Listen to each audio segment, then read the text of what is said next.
থানা পুলিশ পর্যায়ে সরকার নিয়ন্ত্রণ করতে, অপরাধীদের নিয়ন্ত্রণ করতে ব্যর্থ হচ্ছে কিনা, নাকি এক ধরনের শিথিলতা দেখাচ্ছে, এই কারণে যে এই শিথিলতা দেখিয়ে সরকার দেখাতে চায় যে এখনো নির্বাচনের জন্য আসলে এই সরকার যথোপযুক্ত পরিবেশ দিতে পারবে না? আপনার কাছে কি মনে হয় যে থানা পুলিশের এই যে এটা তো শিথিলতা?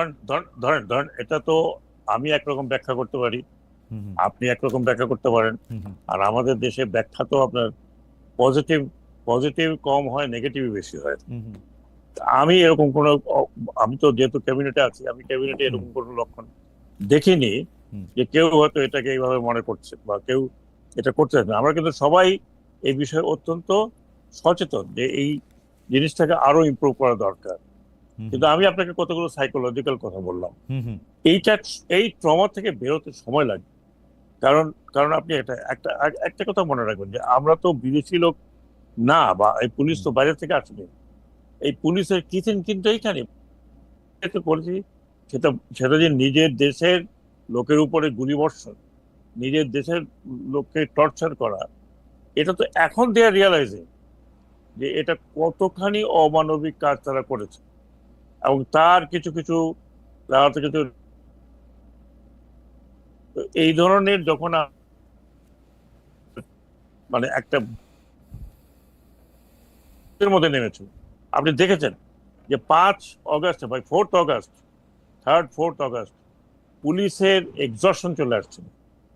পুলিশের মানে একটা টায়ার্ডনেস, এমন টায়ার্ডনেস, সাধারণ পুলিশ, আমি বলছি না যে সবাই, হুম কিছু কিছু তো অতি উৎসাহী ছিল, কিন্তু বেশিরভাগ পুলিশের একটা টায়ার্ডনেস, একটা ভয়, একটা ভীতি যখন দেখলো যে এত গুলি করে এত মারার পরেও কেউ কিন্তু দৌড়ায় জানিল আরো আসছে, আরো আসছে, একটা অভূতপূর্ব ব্যাপার। আপনি খালেদ নিশ্চয়ই বলবেন এটা অভূতপূর্ব না না, ব্যাপার। সেটা ঠিকই আছে, আগে কিন্তু আপনার কাছে কি মনে হয় যে পুলিশের মধ্যে এটি আসলে কিভাবে আবার ফিরে আনা সম্ভব, যে তারা যে একটা আইন শৃঙ্খলা বাহিনী, তারা যে আসলে কারো পেটাও বাহিনী না, তারা যে জমিদারের রাখাল না, লাঠিয়াল না, এটা কিভাবে তাদের মধ্যে ফিরে আসবে? এইটার জন্য কোনো এটা কোনো আমি আমি শুধু এটা বলিনি, কোনো কোনো পুলিশ কর্মকর্তা, পুলিশের যারা সদস্য, তারা আমাকে বলেছেন, আপনিও নিশ্চয়ই এটি শুনেছেন, যে পুলিশ যেগুলিকে মারা হয়েছে তাদের বিচারের ব্যাপারটা, মানে দুটাই যদি পাশাপাশি আসলে ঠিক করা হইতো, তাইলে মানে যারা অপরাধী পুলিশ তাদেরকে শাস্তি দেওয়া, যেসব পুলিশ আসলে হত নিহত হয়েছেন তাদের বিচারের ব্যবস্থা করা, বা তাদেরকে অ্যাটলিস্ট অ্যাকনলেজ করা, ওইটা যদি হইতো তাহলে তাদের জন্য একটু সুবিধা হতো। আপনি কি সেরকম মনে করেন কিনা? আমি এই বিষয় নিয়ে আর চর্চাও করি না, চিন্তাও করি না। আমার মনে হয় যে এটা হোম মিনিস্ট্রি ওকে। তে সবাই সবাই বিজ্ঞ লোক আছেন, তারা নিশ্চয়ই এই বিষয়টা তারাও হয়তো দেখছেন বা চিন্তা করছেন, আই ডোন্ট নো। ওকে। সেটা তো আমি যদি হোমে থাকতাম তাহলে আমি আপনার প্রশ্নের উত্তর দিতে পারতাম। আচ্ছা, বাট ঠিক আছে, ঠিক আছে। যেই ব্যাপারটাতে আমরা এখন একটু আপনার দৃষ্টি আকর্ষণ করতে চাই, সেটা হচ্ছে যে সরকারের যেহেতু একজন আনুষ্ঠানিক মুখপাত্র মানে আছেন, যে সরকারের প্রেস সচিব আছেন, উনি সবার পক্ষ থেকে, উনাকে আমিও প্রশ্ন করেছিলাম যে আপনি কি শুধু প্রধান উপদেষ্টার পক্ষ থেকে কথা বলেন নাকি পুরো উপদেষ্টা পরিষদের পক্ষ থেকে? তো উনি বলেছেন যেহেতু প্রধান উপদেষ্টা উপদেষ্টা পরিষদকে আসলে লিড দিচ্ছেন, সেটা আসলে পুরো সরকারের পক্ষ থেকে কথা বলা হয়। তো সরকারের যে জায়গায় আমরা সরকারের সেই মুখপাত্রের বিভাগ, অর্থাৎ প্রেস সচিব, উপপ্রেস সচিব, তাদের কথা এবং অন্যদের কথার মধ্যে একটু আলাদা থাকছে বা কার্যক্রমে, সেটা হচ্ছে যে কোনটা আসলে প্রেশার গ্রুপ, কোনটা আসলে মব, মবের সংজ্ঞা কি? আমরা যদি আপনাকে উদাহরণ দেই, যে থানা পুলিশ সরকারের নির্দেশনা মতো কাজ করতে পারছে না, কেউ কেউ বলছে, কোথাও কোথাও আমরা দেখছি থানা ঘেরাও করে নির্দোষ ব্যক্তিকে আটক করার জন্য চাপ দেওয়া হচ্ছে, কোথাও কোথাও আমরা দেখছি থানা ভাঙচার করে আসামি ছাড়িয়ে নেওয়া হচ্ছে, মানে কখনো বিএনপি, কখনো এনসিপি, বিএনপি বেশি এনসিপি কম, কখনো এনসিপি বেশি বিএনপি কম, এমন ঘটনার পর কেউ কেউ বলছেন অন্তর্বর্তী সরকার যেহেতু এগুলি সামলাতে পারছে না, সেহেতু দেশে জাতীয় নির্বাচনের পরিবেশ তৈরি করা সরকারের জন্য কঠিন বা অসম্ভব কাজ। আপনার মন্তব্য একটু আমরা শুনতে চাই। মব, প্রেশার গ্রুপ, থানা ঘেরাও করা, মানে থানা বা আইন শৃঙ্খলা পরিস্থিতিকে আসলে একটা শিথিল অবস্থা বিরাজ করতেছে কিনা? দেখুন, এটা তো আপনি তো ওই ওই ওই পরিমণ্ডলে নেই। হুম হুম তবে আমি একটা কথা আপনাকে বলি যে হ্যাঁ, আমিও মনে করি যে কোথাও কোথাও মানে শিথিল হয়েছে, ল্যাপস হয়েছে। একটা কথা কি, আহ, আহ, খালেদ ভাই, ব্যাপারটা হলো কি, আপনি একটু চিন্তা করেন হুম যে এই আইন শৃঙ্খলা যে যে আপনার সংস্থাটা আছে, আমি পুলিশ বা র্যাবের কোথাও দুটেই বলি, এদের অবস্থানটা কি ছিল আগে, আর এদের অবস্থান মাঝখানে কি হয়েছিল, আর এদের অবস্থান এখন কিরকম। একটা একই তো, এখন তো এখানে তো চেঞ্জ হয়নি। এমন তো না যে 1,20,00,000 বা 2,30,000 লোক একা রাতারাতি চেঞ্জ হয়ে গেছে বা তাদেরকে রিপ্লেস করা হয়েছে। It's not possible. একটা ডিমোরালাইজেশন, কিন্তু আমি যেহেতু ইউনিফর্মে আছি, হুম, আমার কাছে আমি সবসময় মনে করি যে একটা ডিফিটেড ডিভিশন, হুম। মনে করেন একটা ডিফিটেড ডিভিশন যে ডিফিট হয়ে গেছে, হু হ্যাজ সারেন্ডার্ড, তাকে আপনি আবার তৈরি করে ফাইট করতে সময় লাগে। আমি আবার থিওরিটিক্যাল কথা বলছি না, আমি আপনাকে প্র্যাকটিক্যাল দেখে দিতে পারি। 16 ডিসেম্বরে যখন এই পাকিস্তান আর্মি আপনি সারেন্ডার করলো, হুম, হুম।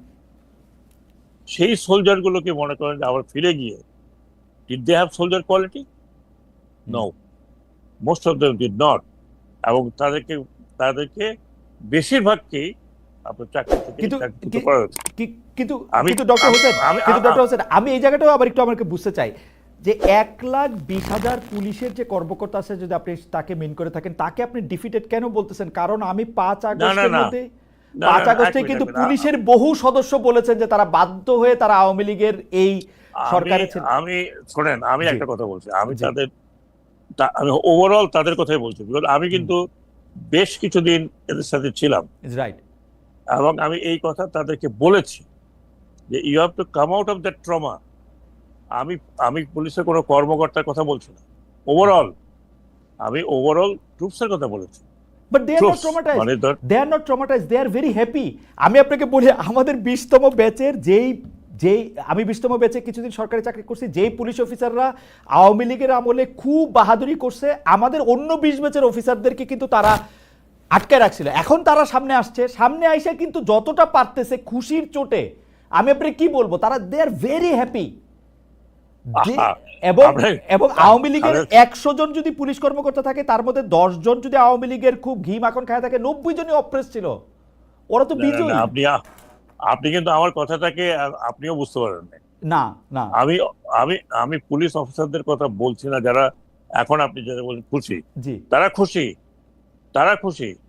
পুলিশ অফিসার কি যায় রেড করতে?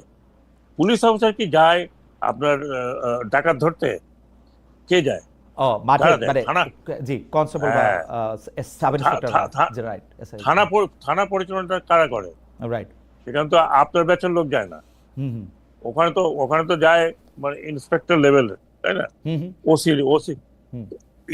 এরাই তো ছিল মাঠে। আমি যদি বলি এনারাই তো মাঠে ছিল। এদের উপরে এরা যা করেছে অন দ্য পিপল, পাবলিক, হুম, হুম। এবং এখনো তারা ভয় পায় যে পাবলিকের এগেনস্টে কোনো কথা বললে হয়তো তারা ওইভাবে হবে। আমি ও যেটা বলছি, আচ্ছা, আচ্ছা, বলার আচ্ছা, চেষ্টা করছি, আচ্ছা। আমি যেটা বলার চেষ্টা করছি, দেখেন মানে দে আর ডিফিটেড সোলজার। তারা ধরেন একটা রিজিমের নিচে তারা রিজিমকে পরিচালনা করছে একটা পক্ষ। হ্যাঁ, যদি রিজিম বলছে যে ধরে আন, তারা বেঁধে নিয়ে আসছিল, মনে আছে আপনার? They made that powerful. সেখান থেকে